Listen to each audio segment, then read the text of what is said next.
Bonjour, bienvenue dans cette nouvelle vidéo dans laquelle on va parler du DELF.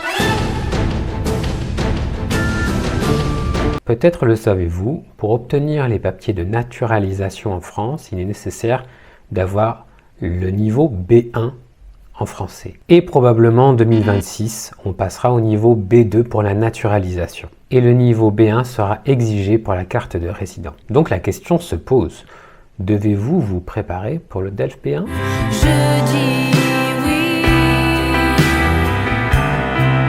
Les épreuves se décomposent en 4 parties. Tout d'abord, la compréhension orale qui va durer 25 minutes. Vous allez avoir 3 exercices de compréhension orale. L'épreuve de compréhension orale permet de vérifier les compétences du candidat en tant qu'utilisateur de la langue. Donc, le but étant de voir si vous avez les compétences pour comprendre un dialogue entre amis par exemple, un sujet traitant de loisirs ou de la vie quotidienne, une émission de radio qui peut parler de travail.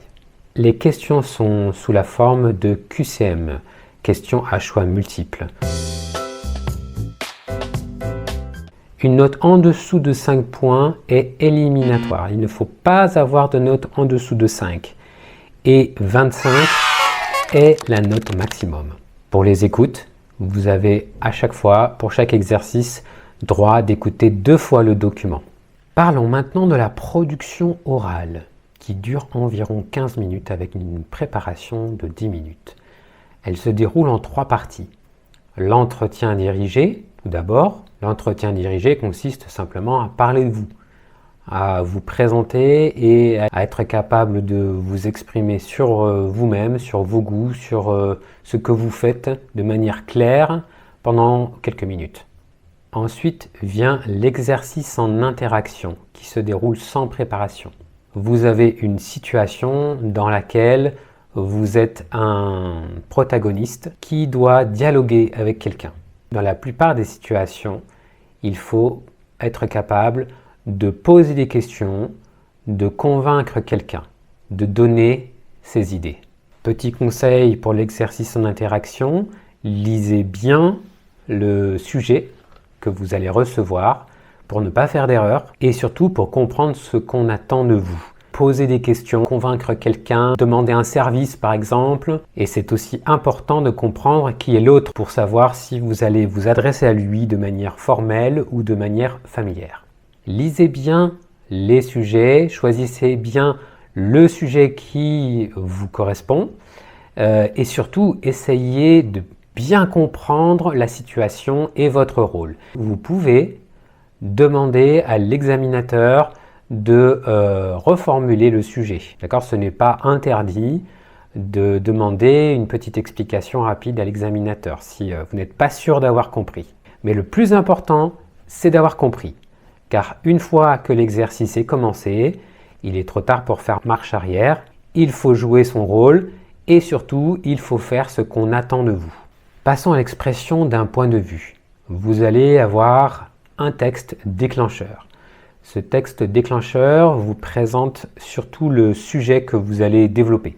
Il ne faut absolument pas expliquer ce texte. Il faut en comprendre le thème principal, en dégager une problématique, un plan et des arguments pour bien montrer ce que vous pensez de ce sujet. Au niveau du temps, il faut que vous soyez capable de parler environ 3, 4 minutes, 5 minutes grand maximum.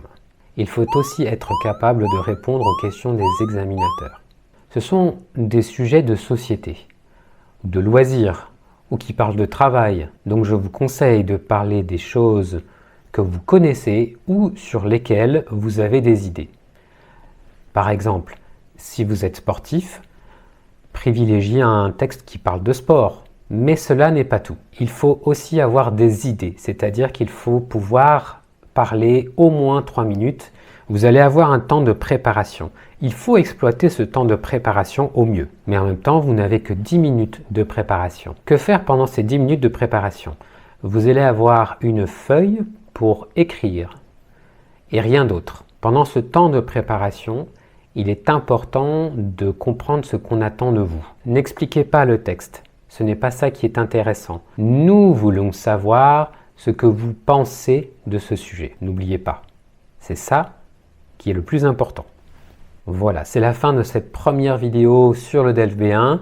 Prochainement, on aura une deuxième partie qui parlera plus de l'aspect écrit. Et n'oubliez pas que dans mon cours de français, je propose une classe session DELF B1 qui vous prépare à l'examen du DELF B1. Si vous avez aimé cette vidéo, n'oubliez pas un petit pouce, un cœur ou simplement abonnez-vous à cette page. Et on se retrouve bientôt pour une prochaine vidéo. Pas mal, non, c'est français.